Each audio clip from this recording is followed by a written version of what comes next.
자, 이처럼 길가에서 가다가 누가 크냐라고 세상 사람들의 법칙은 누가 크냐 누가 잘났냐를 바라보는 기저귀 싸움이잖아요. 기저귀 싸움. 근데 주님은 그러지 않았다는 얘기죠. 자, 그러면서 예수께서 앉으사 12 제자를 불러 이르시되 누구든지 첫째가 되고자 하면 무사람이 뭐가 되나? 끝이 되며 무사람을 섬기는 자가 되어야 하리라. 할렐루야. 그러니까 예수님은 역설적이잖아요. 어찌 보면 복음은 역설적이에요. 세상의 법칙 논리적인 것은 뭡니까? 내가 너보다 더 잘났어. 내가 너보다 더 잘나야 돼. 내가 이래봬도 내 경력이 뭐냐면 이런 정도야. 이래봬도 내가 가방끈이 길고 말이야. 내가 이런 자격증도 있고 이런 능력도 있고 너는 없지. 그러니까 내가 이 회사에 더 필요한 존재야. 면접을 봐도 그러잖아요. 당신을 어필해 보시오. 당신을 한번 우리 회사에서 당신을 뽑아야 될 이유를 한번 얘기해 보시오. 이게 면접의 내용들이잖아요. 근데 어떤 사람이 가서 나는 이 사회에 이러이러한 회사이기 때문에 나는 이런 능력이 있고 이러이러한 자질이 있고 이러이러한 것이 있기 때문에 난 이 사회에 꼭 이 회사에 필요한 사람입니다 라고 자신을 이렇게 홍보를 하면 이 양반은 이 사람은 우리 회사에 적합한 사람일 것 같아. 여러분, 만약에 우리가 구원을 받는데 당신 이러이러한 사람들만 구원받고 이러이러한 사람들만 예수 믿어야 돼 라고 한다 그러면 어떡하겠어요? 우리 가운데 예수 믿지 못할 사람 많을걸요? 근데 어때요? 우리 주님은 제한을 두지 아니하고 할렐루야. 누구든지 예수 안에 있으면 할렐루야 새로운 피조물이라 그런즉 이전 것은 지나갔으니 소포라 새 것이 되었도다. 할렐루야. 우리 예수님을 믿고 하나님의 자녀가 되는 데는 높은 자나 낮은 자나 많이 가진 자나 조금 가진 자나 많이 배운 자나 덜 배운 자나 예외 없이 누구든지 예수님을 구주로 영접하는 자들은 하나님의 자녀가 된 줄 믿습니다. 이걸 두 글자로 은혜라고 하잖아요. 은혜. 따라서 구원은 그 근거가 우리에게 있지 않고 하나님께 있음을 우리가 기억할 수 있어야 됩니다. 할렐루야. 자, 그래서 오늘 말씀을 통하여 주님이 오늘 예수 이름으로라는 그 용어가 3번 등장한다고 그랬잖아요. 근데 이 예수 이름으로라는 얘기를 하는데 우리가 기도할 때도 예수 이름으로 기도합니다. 우리가 기도할 때 예수 이름으로 떠나갈지어다. 예수 이름으로 치료될지어다 라고 기도하잖아요. 근데 예수 이름으로라는 이름이라는 거는요, 그 사람의 성품과 그 사람의 인격과 그 사람의 어떤 존재를 드러내요. 할렐루야. 물론 동명이인도 있지만 여러분 곽상신 왕성교회를 섬기는 곽상신 그 양반 이러이러한 인격이 있지. 그 양반 이러하지. 이름을 들으면 그분이 어떤 삶을 살았고 어떤 존재인가를 우리가 얼추 알잖아요. 그분에 대한 것을 알 수 있다는 얘기죠. 마찬가지로 우리가 예수님의 이름으로 예수 이름으로 라고 예수 이름으로 행하고 예수 이름으로 기도하고 예수 이름으로 명령하고 이 모든 것들은 결국 뭡니까? 예수님이라는 인격과 그분의 권능과 그분의 능력을 믿는 믿음을 가지고 외치는 그런 칭호가 된다고 말할 수가 있는데요. 이때에 믿음이 있는 예수 이름으로 자 다시 그러면서 본문을 보면 누구든지 37절에 내 이름으로 이런 어린아이 하나를 영접하면 곧 나를 영접하며 라고 말했어요. 우리가 예수님을 영접한다는 것은 엄청난 기적이잖아요. 그런데 예수님을 영접하는데 어때요? 누구든지 내 이름으로 어린아이 하나를 영접하면 곧 나를 영접하며 그러면 나를 영접하면 곧 나를 보내신 이를 영접함이라. 그럼 우리 37절을 통해서는 주님을 영접하는 모든 자들은 하나님의 자녀요 아브라함의 자손이요 이게 되는 거잖아요. 할렐루야. 예외가 없다는 겁니다. 자 그렇다면 믿음 있는 예수 이름으로 오늘 본문을 통해 우리에게 행하기를 원하시는 것이 있어요. 그러면 예수 이름으로 행해야 될 것이 뭐냐? 35절에 자 같이 한번 읽어볼까요? 예수께서 앉아서 12 제자를 불러 이르시되 누구든지 첫째가 되고자 하면 뭇 사람의 끝이 되며 뭇 사람을 섬기는 자가 되어야 하리라. 할렐루야. 첫 번째 우리가 예수 이름으로 해야 될 것이 많이 있지만 첫 번째는 뭘 해야 되냐? 섬기라라는 얘기입니다. 할렐루야. 예수 이름으로 섬기래요. 왜 우리가 예수 이름으로 섬겨야 될까요? 예수님이 이 땅에 오셔서 우리를 섬겨 주셨기 때문입니다. 할렐루야. 우리가 그런 얘기 하잖아요. 우리가 주님을 섬긴다, 교회를 섬긴다, 주님을 섬긴다 그러잖아요. 실상 우리가 주님을 섬길 수는 없어요. 주님이 우리를 섬겨 주신 것이죠. 우리가 주님을 섬긴다고 표현은 하지만 그 크신 하나님을 우리가 어떻게 섬길 수 있겠습니까? 주님이 친히 이 땅에 오셔서 우리를 섬겨주셨어요. 주님의 최고의 섬김은 뭡니까? 당신의 목숨을 우리를 위해서 지불해 주신 것이죠. 그럼 우리가 주님이 우리를 섬겨주셨던 것처럼 우리도 주님을 섬길 수 있을까요? 그럼 어떻게 해야 돼요? 우리가 주님을 위해 죽어줄 수 있어야 돼요. 죽어질 수 있어야 됩니다. 할렐루야. 어떻게 해요? 내 자존심이 상하더라도 어때요? 내가 가지고 있는 여러 가지 명예가 땅바닥을 친다 할지라도 내가 주님을 위해서라면 그런 것들을 마다하지 않을 수 있어야 된다는 얘기죠. 할렐루야. 그런데 우리가 잘 아는 사도 바울은 어땠어요? 주님을 위하여 죽어진 자가 되었고, 할렐루야. 네. 많은 주님의 제자들도 역시 죽어지는 삶을 결국에는 살게 되었지 않습니까? 사도 바울은 고린도전서 15장 31절에 뭐라고 그랬어요? 나는 날마다 죽노라. 예수 이름을 두고 단언하노니 나는 날마다 죽는다고 그랬어요. 할렐루야. 무슨 말씀입니까? 예수님이 우리를 위하여 죽어주심으로 최선을 다해 우리를 섬겨주셨던 것처럼 자신이 죽어줌으로 말미암아 다른 영혼을 살리는 섬김의 삶을 살겠다라는 그런 의지가 담겨져 있는 것이죠. 사도 바울의 목숨이 여러 개이기 때문에 날마다 죽는다는 그런 개념이 아니라 때로는 자존심 상하는 일이 있다 할지라도 그것을 내려놓고 자기의 명예가 깎여지는 그런 모습이 있다 할지라도 그것을 내려놓고 다른 영혼을 살릴 수만 있다면, 할렐루야. 마치 예수님도 아버지 할 만하시거든 이 잔을 내게서 옮기시옵소서. 그러나 내 원대로 마옵시고 아버지 원대로 되기를 원하나이다. 어땠어요? 예수님도 겟세마네에서 기도하시면서 철저하게 당신을 내려놓으시는 그런 기도를 드리신 이후에 마침내 십자가에서 어때요? 우리를 위하여, 모든 인류를 위하여 죽으심을 당한 거 아니겠습니까? 자, 그럴 때에 우리 주님이 땅 올려서 이처럼 섬김의 도를 보여주셨기 때문에 우리에게도 주님이 말씀하신 것이죠. 예수님이 섬기시면서 어때요? 마침내 십자가에 죽으셨을 때에 어때요? 우리 아버지 하나님은 빌립보서 2장에 보니까 우리 주님을 지극히 높여, 할렐루야. 따라합시다. 지극히 높여. 여러분 빌립보서 2장 펴보세요. 빌립보서 2장 한번 넘어가 볼까요? 예수님이 지극히 낮아지셨더니 우리 하나님 예수님을 지극히 높여 주셨습니다. 빌립보서 2장 신약 320페이지, 지극히 높여 신약성경 319 또는 20페이지.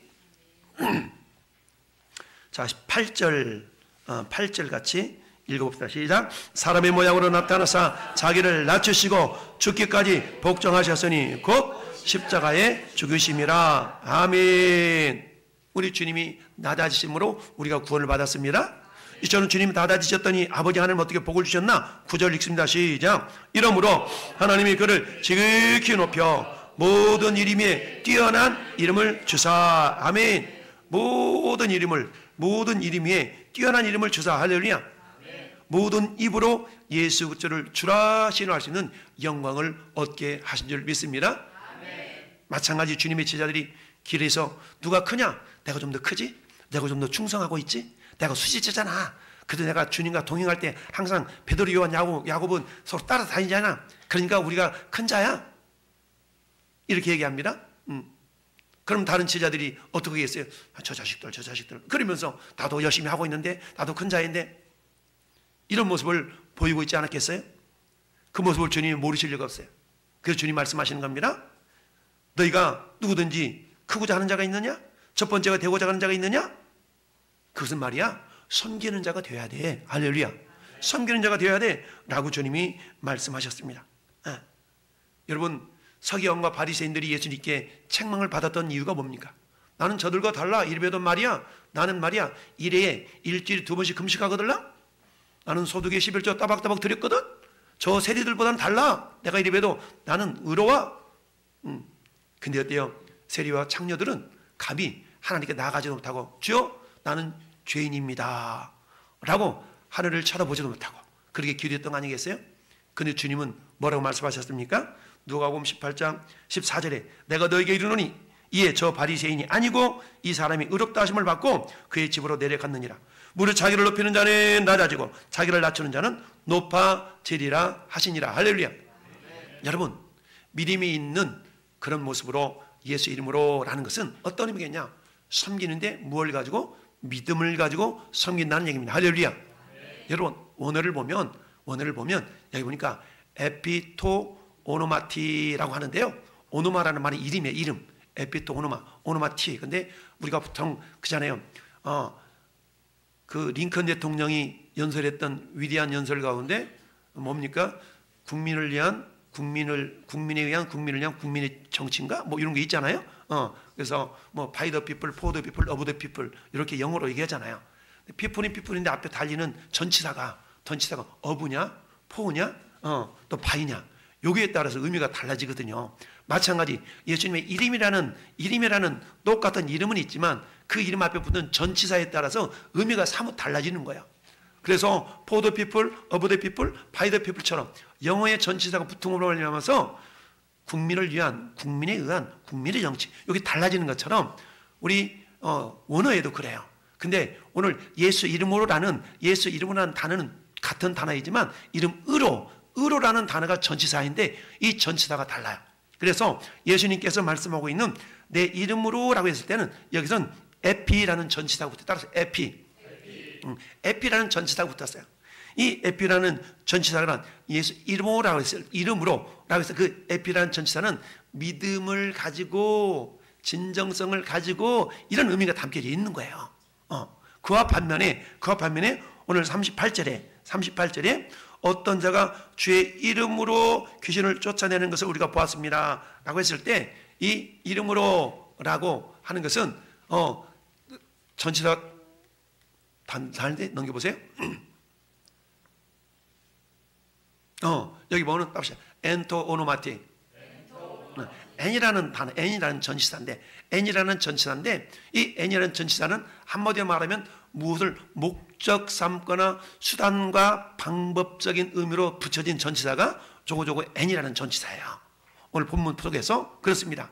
그러면 어떤 의미가 있냐면 우리가 예수 이름으로 사랑합니다 하고 전부 외쳤어요.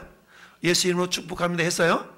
근데 여러분 마음 가운데 진정으로 예수님의 마음과 예수님의 사랑을 담아서 여러분들이 외치지 않았다면 여러분은 믿음이 없는 예수 이름으로가 될 수가 있는 거예요. 그러니까 우리가 예수 이름으로 축복합니다, 예수 이름으로 사랑합니다 라고 했을 때는 진정성을 담아서 이렇게 외치는 고백이 되어져야 된다는 얘기예요. 그러면 이처럼 첫 번째 믿음이 있는 그런 모습으로 나아갈 때에 자 섬기라고 그랬잖아요. 섬기는데 어떤 마음을 가지고 예수님의 마음을 가지고 예수님의 사랑을 가지고 섬길 수 있어야 된다는 얘기죠. 두 번째 역시 마찬가지 예수님의 마음을 가지고 예수님의 사랑으로 뭐 해야 된다고? 영접해야 된다는 얘기예요. 영접. 오늘 저기 새롭게 우리 목사님이시라고 얘기는 들었습니다. 조남도 몰라요? 오셨는데 반갑습니다. 우리가 맞이하시는데 양복을 멋지게 입고 오신 그런 사람뿐만 아니라 허름하게 입고 온 사람이라 할지라도 우리는 어때요? 주님의 사랑으로 뭐 할 수 있어야 된다고요? 영접할 수 있어야 된다라는 얘기입니다. 할렐루야. 이처럼 영접하는 모습도 역시 마찬가지. 자, 너희를 영접하는 자는 나를 영접하는 것이요 나를 영접하는 자는 나를 보내신 이를 영접하는 것이니라 라고 말씀하고 있습니다. 그러면서 마태복음 10장 41절에는 이렇게 말씀합니다. 선지자 이름으로 선지자를 영접하는 자는 선지자의 상을 받을 것이요 의인의 이름으로 의인을 영접하는 자는 의인의 상을 받을 것이요 또한 누구든지 제자의 이름으로 이 작은 자 중 하나를 냉수 한 그릇이라도 준 자는 내가 진실로 그에게 이르노니 그 사람은 결단코 상을 잃지 아니하리라 라고 말씀하고 있습니다. 그러니까 우리가 선을 향하는 모든 모습들 속에서는 무엇으로? 예수 이름으로 하되 그 이름이라는 것은 주님의 사랑의 마음을 품고 주님의 믿음으로 주님의 마음으로 이렇게 섬겨주고 영접해 주라는 얘기입니다. 할렐루야. 세 번째는 예수 이름으로 뭘 하라? 우리 41절 말씀 보니까 물을 주라. 41절 같이 한번 읽어봐요. 시작. 누구든지 너희가 그리스도에게 속한 자라 하여 물 한 그릇이라도 주면 내가 진실로 너에게 이르노니 아멘. 여기서는 어때요? 39절과 연결되어져서 예수 이름을 의탁하여 물 한 그릇을 주는 거거든요. 할렐루야. 그러면 예수 이름으로 물을 줄 수 있는 자가 되어야 된다. 여러분, 물이라는 것은 구약시대에 물은 이스라엘 땅의 물은 굉장히 귀합니다. 굉장히 귀해요. 그러니까 이스라엘 지역은 굉장히 갈수기도 심하고 그러기 때문에 물이 굉장히 귀합니다. 우리가 잘 아는 요한복음 4장에 가보면 사마리아 우물가에 있는 여인에게 예수님이 찾아가시잖아요. 그래서 물을 길러 나온 이 여인에게 주님이 뭐라고 말씀하세요? 나도 좀 물 한 그릇 좀 주면 안 되겠냐? 물을 달라 그러시잖아요. 그때 이 사마리아 여인이 유대인으로서지 이방인 여인에게 물 달라 그럽니까? 라고 약간 기분이 빈정이 상해가지고 이렇게 얘기하잖아요. 그때 예수님이 하시는 말씀이 뭐라고 말씀합니까? 이 물을 먹는 자는 다시 목마르지만 내가 주는 물을 먹는 자는 영원히 목마르지 않는다. 할렐루야. 이렇게 주님이 말씀하셨어요. 그러면 예수님께서 말씀하시는 나한테 물 달라라고 말씀하셨을 때 그 물은 물리적인 물이었지만, 이런 물이었지만 예수님께서 그 사마리아 우물가에 있는 여인에게 주시겠다고 하신 물은 이 물이 아니고 어떤 물이요? 영원한 생수, 즉 주님의 말씀이었다는 거예요. 할렐루야. 그럼 오늘 주님께서 말씀하시는 누구에게 물 한 그릇이라도 준다라는 말은, 물이라는 건 다르게 표현한다면 따라서 물은 생명, 물은 생명을 상징해요. 여러분, 하나님께서 아담과 하와는 고체로 만들었지만 아담, 하와 이후에 있는 모든 인간은요 물로 만들어졌어요. 물로 만들었어. 무슨 말씀이에요? 물 속에 생명을 넣어서 하나님께서 정자와 난자라는 생명의 씨앗을 주셔서 물에 담가서 어때요? 우리 인간을 만드셨다는 얘기입니다. 그렇다면 우리는 어때요? 물 속에서 10달 동안 갇혀있다가 나오잖아요. 물 속에 갇혔다 나와. 우리는 본래 우리 고향이 물속이에요. 물속. 근데 어때 이 땅에 나와서 살아가는 날 동안에 우리 고향이 물속이기 때문에 우리에게 필요한 요소가 물이 필요합니다. 우리가 그렇잖아요. 아이고, 한물 갔어. 한물 갔다는 얘기 뭡니까? 물이 소멸되고 있다는 거거든요. 물이 소멸되고 있어. 우리가 나이가 들어가면 증거가 뭡니까? 나이가 들어가면 증거는 뭡니까? 쭈글쭈글해지는 거예요. 왜 쭈글쭈글해져요? 수분 함량이 사라지는 거. 수분 함량이 물이 빠져서 그래. 물이 빠져서. 어린애들 봐보세요. 아주 토실토실하고 포동포동하잖아요. 왜 그래요? 수분 함량이 많아. 근데 우리는 시간이 갈수록 물이 빠져. 뭘 의미하냐면 우리에게 주님이 물을 주라라는 얘기죠. 예수님이 사마리아 여인에게 주셨던 그 물은 물리적인 물이 아니라 생수를 주겠다. 생수, 살아있는 물. 그 물은 뭡니까? 내가 너에게 주는 물을 먹는 자는 영원히 목마르지 않는다. 할렐루야. 그때 이 여인이 뭐예요? 그 물 나도 좀 주시오 라고 얘기했잖아요. 그랬을 때 예수님께서 어떻게 표현합니까? 예배의 관계로 이 여인을 이끌어가지 않습니까? 그러면서 하나님께서 영과 진리로 예배할 것을 원하시죠. 무슨 말씀입니까? 예배를 통하여서 살리는 물이 흘러간다는 거예요. 할렐루야. 따라서 예배 현장은 너무너무나 중요한 이유가 생수가 흘러가기 때문이에요. 할렐루야. 따라서 예배를 통하여 여러분들이 아멘 아멘 하고 말씀을 받을 때 그 말씀이 여러분 심령 속에 생수가 되어져서 여러분을 살리는 물이 된 줄로 믿습니다. 우리 주님 뭐라 말씀하세요? 물을 주라는 거예요. 물을 주라. 내가 물을 먹었다면 이제는 우리가 어때요? 물을 주는 자가 되어야 됩니다. 할렐루야. 물을 주는 자. 여러분 요한복음 7장 봐보세요. 요한복음 7장 보니까 요한복음 7장 37절에 시작. 명절 끝날 곧 큰날에 예수께서 서서 외쳐 이르시되 누구든지 목마르거든 내게로 와서 마시라. 나를 믿는 자는 성경의 이름과 같이 그 배에서 생수의 강에 흘러나오리라 하시니. 아멘. 할렐루야. 여러분, 우리가 물을 마시면 물이 내 생수의 강이 되어서 나를 통해서 나간대. 근데 나갈 때는 물로 나가지만 그 물이 실상은 성령의 역사다. 할렐루야. 성령의 역사로 나갈 수 있다라고 우리 주님 말씀하고 있습니다. 그렇다면 우리가 물을 주는 자가 되기를 원하시는데, 여러분 목마른 자에게 물을 주는 그 물은 이 물리적인 물일 수도 있지만 실상은 무엇을 주기를 원하냐면 따라서 말씀을 주기를 원하셔요.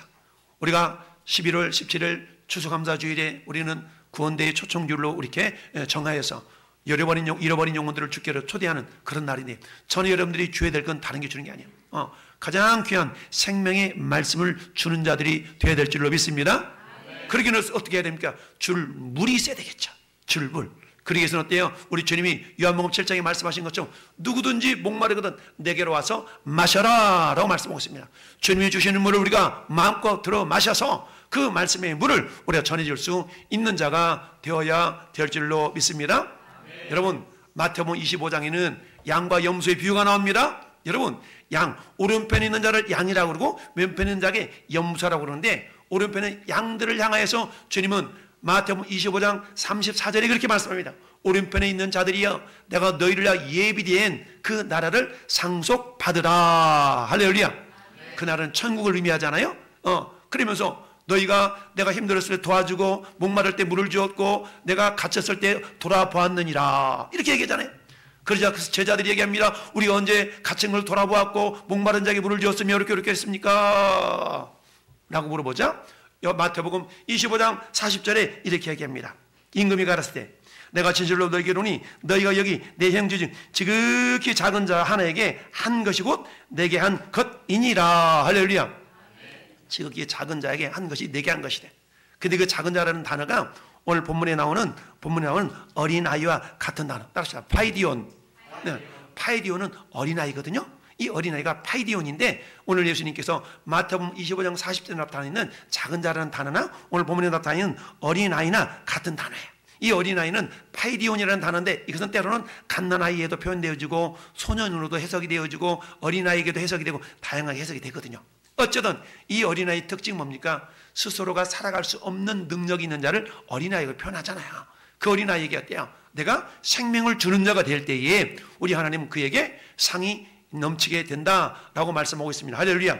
저희 여러분들이 어떤 자가 되라고요? 생명을 주는 자, 물은 생명이기 때문에 생명을 주는 자가 되라라는 얘기예요. 그런데 무엇을 가지고? 믿음을 가지고 주님의 사랑을 가지고 주는 자가 될 수 있기를 바랍니다. 그런데 이처럼 믿음 없이도 사랑 없이도 줄 수 있는 자가, 주는 자가 있다는 거예요. 그게 오늘 이 38절입니다. 요한이 예수께 여짜오되 선생님 우리를 따르지 않는 어떤 자가 주의 이름으로 엔토오노미티 오노마티 이렇게 오노마티라 그러는데 그래서 뭐냐면 여러분 자 믿음이 없어도 수단과 방법처럼 이렇게 하는 겁니다. 수단과 방법처럼 예수 이름으로 이렇게 하는 거죠. 그러면서 어때요? 내가 예수 이름으로 우리 마태복음 7장에 보니까 마태복음 7장은 산상순이 결론이라 그랬어요. 산상순이 결론에서 예수님이 열매로 그들을 알리라 라고 표현하면서 마태복음 7장 22절에 그날에 많은 사람이 나더러 이르되 주여 주여 우리가 주의 이름으로 선지자 노릇하며 주의 이름으로 귀신을 쫓아내며 주의 이름으로 많은 권능을 행하지 아니하였나이까. 주의 이름으로 많은 권능을 행했어요. 권능을 행했어. 그러니까 예수 이름으로 권능을 행했단 말이죠. 근데 행하긴 행했는데 주님이 그들의 모습을 보고 뭐라고 말씀하고 있냐? 내가 너희들 도무지 모르는데? 내가 니네도 몰라? 라고 주님이 말씀하시더라는 얘기입니다. 그럼 왜 그랬을까? 왜 그랬을까? 여러분 사도행전 19장 13절에도 그런 말씀이 있죠? 이에 돌아다니며 마술을 하는 어떤 유대인들이 시험삼아 악귀 들린 자에게 주 예수의 이름으로 불러 말하되 내가 바울이 전파하는 예수를 의지하여 너에게 명하노라 하더라. 그러니까 예수 이름으로 뭔가 막 이렇게 귀신을 쫓아내려고 하는 그런 모습들이 있었다는 얘기인데 이거 한마디로 말하면 흉내내는 모습이었다. 흉내. 예. 귀신을 내어 쫓을 수 있습니다. 예수 이름으로 나가기도 하더라는 얘기죠. 예수 이름으로 선지자 노릇하고 예수 이름으로 권능도 행했다는 거야. 근데 중요한 거기에 뭐가 없었다고요? 믿음이 없었다는 얘기죠. 예수님은 에피, 토, 오노마티로 말씀하고 있지만 요한은 엔토, 오노마이트로 물어보고 있는 거예요. 어떤 사람이 참 주의 이름으로 귀신을 쫓아내는 일이 있었다는 거예요. 그러니까 이 요한의 입장에 볼 때는 뭐예요? 요한의 입장에 볼 때는 이게 수단 삼아서 그저 그냥 예수 이름으로 귀신 나가라고 했더니 나갔더라는 거야. 그러면서 너 우리 편이야? 그랬더니 굳이 자기 편이 아니라고도 안 하고 편이라고도 하지 않고 그러고 있다는 거죠. 그러면서 어떤 자가 주의 이름으로 귀신을 쫓아내는 것을 보고 우리를 따르지 아니하므로 금하였나이다. 너 우리 편 아니구만. 너 그렇게 하면 안 돼. 라고 했다는 거예요. 그러자 예수님이 39절에 이르시되 뭐하지 말아라? 금하지 말아라. 내 이름을 의탁하여 예수님은 에피토 오노마티 내 이름을 의지하여 능한 일을 행하고 즉시로 나를 비방할 자가 없느니라. 지금 사도 요한은 지금 이 사람이 행한 모습을 보니까 우리와 같이 있지 않은 걸 보니까 이 사람은 그냥 형식적으로 흉내만 내고 있는데요. 나하고 예수님께 여쭈었더니 예수님 흉내만 내는 게 아니야. 저 사람에게도 믿음이 있어 라고 인정을 해주고 있는 모습이야. 그러니까 요한의 생각은 저 사람 믿음도 없이 저러고 있네요 라고 말하고 있지만 예수님은 아니야 저 사람에게 믿음이 있어 라고 인정해 주고 있는 모습이 오늘 38절 39절의 모습인 겁니다. 그렇다면 주님이 저와 여러분들이 원하시는 것도 마찬가지야. 원하시는 것도 우리가 어때요? 귀신을 내어 쫓을 수도 있고 선지자 노릇할 수도 있고 어떤 능력을 행할 수도 있어요. 그러나 그 가운데 우리에게 절대적으로 필요한 것이 뭐라고요? 따라서 믿음, 사랑. 믿음과 사랑의 모습이 우리 가운데 있어져야 된다라는 얘기입니다. 여러분, 선지자 노릇할 수 있어요? 디도서 1장 16절 말씀을 보니까 그들이 하나님을 시인하나 행위로는 부인한다. 무슨 말이냐면 이런 모습이에요. 디도서에서 우리 주님이 그레데 사람들은 어떤 선지자가 말하되 그레데인들은 항상 거짓말쟁이며 악한 짐승이며 배만 위하는 게으름쟁이라 하니 이 일이 참되도다. 맞노, 니네들 말 맞아 라고 주님이 인정해 주시면서 이렇게 얘기합니다. 네가 그들을 엄히 꾸짖으라. 이는 그들로 하여금 믿음을 온전하게 하고 유대인의 허탄한 이야기와 진리를 배반하는 사람들의 명령을 따르지 않게 하려 함이라 라고 그러면서, 자, 깨끗한 자에게는 모든 것이 깨끗하나 더럽고 믿지 아니하는 자들에게는 아무것도 깨끗한 것이 없고 오직 그들의 마음과 양심이 더욱 더러우니라 라고 말씀합니다. 그러면서 어때요? 고린도전서 13장은 사랑장이라고 그러잖아요. 사랑장. 아무리 너희가 몸을 내어 불사를 정도까지 막 뭔가를 헌신하고 충성하고 그래도 사랑이 없으면 아무것도 아니야 라고 얘기하잖아요. 그러니까 노릇하되 사랑의 마음을 품고 할 수 있어야 된다는 얘기입니다. 할렐루야.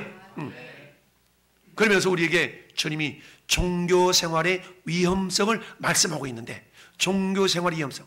우리는 신앙생활 하는 것 같은데 우리 주님이 볼 때는 아니야, 너 신앙생활이 아니라 종교생활하고 있어 라고 말씀하는 경우가 있어요. 여러분, 이사야서 1장 펴보세요. 이사야서 구약성경 960페이지. 이사야서 960페이지 아니구나. 900몇 페이지야. 이사야서 전다고 이사야 1장 968페이지. 이사야서 1장. 우리 1절 같이 읽어볼까요? 1절, 이사야서 1장 1절 시작. 유다왕 우시아와 요담과 아하스와 히스기야 시대에 아모스 아들 이사야가 유다와 예루살렘에서 관하여 본 계시라. 2절 시작. 하늘이여 들으라, 땅이여 귀를 기울이라. 여호와께서 말씀하시기를 내가 자식을 양육하였거늘 그들이 나를 뭐했다? 거역하였도다. 양육을 받지를 않았다는 얘기죠. 양육받기를 거절했다는 얘기입니다. 할렐루야. 4절도 같이 읽어봅니다. 4절 시작. 슬프다 범죄한 나라여, 허물진 백성이요, 행악의 종자요, 행위가 부패한 자식이로다. 그들이 여호와를 버리며 이스라엘의 거룩한 일을 만놀히 여겨 멀리하고 물러갔도다. 아멘. 그들의 모습은 여전히 하나님 예배했어요. 하나님 제사했어요. 근데 주님이 보실 때 그랬다는 거예요. 주님 보실 때. 12절 시작.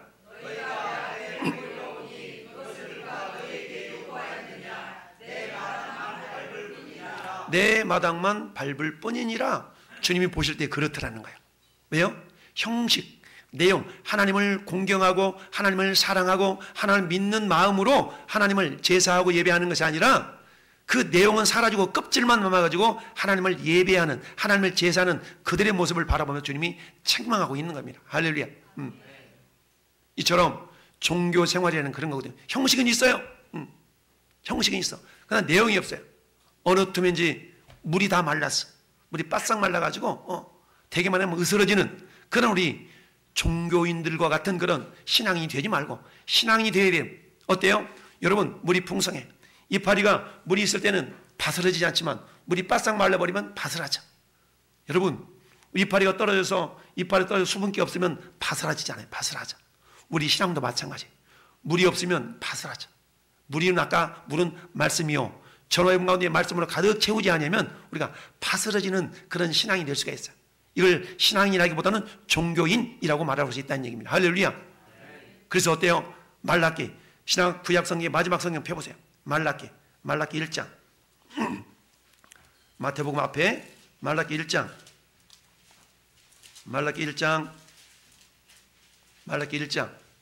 10절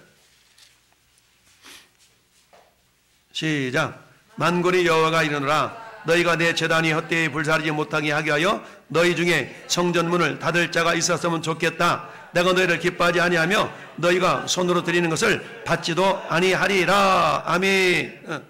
그러니까 신앙의 모습이 나타나지 않고 겉은 신앙의 모습은 있는데 보니까 바싹 말라 있는 거예요. 우리 주님 보실 때 그렇다는 얘기입니다. 이걸 뭐라 그래요? 종교인, 종교생활이라고 말합니다. 종교인의 특징은 뭐냐? 빌립보서 마지막 한 절만 더 잡고 말씀 마칩니다. 빌립보서 2장 찾아봅시다. 빌립보서 2장, 신약성경 빌립보서 2장 마지막 성경 한 절 찾아보겠습니다. 빌립보서 2장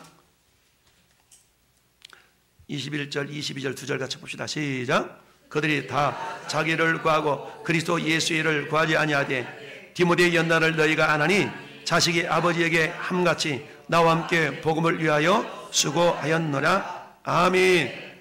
여러분, 종교인과 신앙인의 차이는 뭐냐면 오늘 본문에 같이 읽어본 21절과 22절을 통할 수 있어요. 종교인은 결국 무엇을 위하는 거예요? 자기를 위하는 거예요. 자기를 위해. 오늘 예배당에 뭐라고 나왔어요? 뭔가 내 목적을 이루기 위해서, 내 목적을 위해서 뭔가 하겠어. 이렇게 한다 그러면 우리는 자칫 종교인으로 전락할 수가 있어. 신앙인은 너희는 먼저 그의 나라와 그의 의를 구하라. 먼저 구할 때 나머지 것은 따라오거든요. 할렐루야. 신앙인의 길은 뭐냐? 예수의 일을 먼저 구하는 자. 할렐루야. 근데 예수의 일을 먼저 구할 때는 반드시 뭐가 따라올 수가 있냐면 연단과 여러 가지 어려움이 다가올 수가 있어요. 할렐루야. 그럼에도 불구하고 이런 삶을 살 때에 우리 주님이 주시는 복이 있는데 어떤 복이 있느냐? 오늘 다시 마가복음으로 돌아와서 결론을 맺습니다. 마가복음 41절 읽습니다. 시작. 누구든지 너희가 그리스도에게 속한 자라여 물 한 그릇이라도 주면 내가 진실로 너에게 이르노니 그가 결코 상을 잊지 아니라. 할렐루야. 그가 결코 상을 잊지 않아요. 그가 결코 상을 잃지 않으리라. 여러분, 계시록 22장 12절에 그렇게 말씀하고 있잖아요. 내가 줄 상이 내게 있어. 내게 줄 상이, 주님께는 상이 있어. 상. 근데 각 사람에게 행한 대로 갚아주리라. 각 사람에게 행한 대로 주님이 갚아주시겠다라고 말씀하고 있습니다. 이 삭스를 주시겠다는 얘기죠. 상을 주시겠다는 거거든요. 오늘 이 결코 상을 잃지 아니라, 이 상의 그 원어나 계시록 22장 12절에 있는 상을 주시겠다는 상이나 같은 단어거든요. 이 같은 단어인데 이 상을 주시겠다는 얘기입니다. 그러면서 저는 여러분들에게 우리 주님이 원하시는 것은 뭐냐? 이 땅에 높아지고자 하는, 이 땅에 높아지고자 하는 상을 구하는 자가 아니라 겸손하게 섬김으로 마침내 주님이 지극히 낮아지셔서 우리 모든 일을 위해서 당신의 몸을 들이셨던 것처럼 우리가 주와 복음을 위해서 우리 몸과 마음을 드릴 때 하나님은 우리를 지극히 높여서 상이 있는 인생으로 바꿔 주신다는 얘기입니다. 할렐루야. 우리 결론에 같이 한번 고백하겠습니다. 시작. 세상에서 높아지기를 내려놓고 지극히 낮은 자리에서 예수 이름으로 선을 행하며 종교인이 아닌 신앙인으로 하늘의 상을 바라보자. 아멘. 할렐루야. 이를 위해서 때 우리가 예수 이름으로 어떤 자가 되야 된다고요? 섬기는 자, 영접하는 자, 물을 주는 자가 될 수 있기를 예수님 이름으로 축원합니다. 오늘 말씀을 기억하면 하나님, 내가 믿음 있는 예수 이름으로 에피토 오노마티의 사람이 되기를 원합니다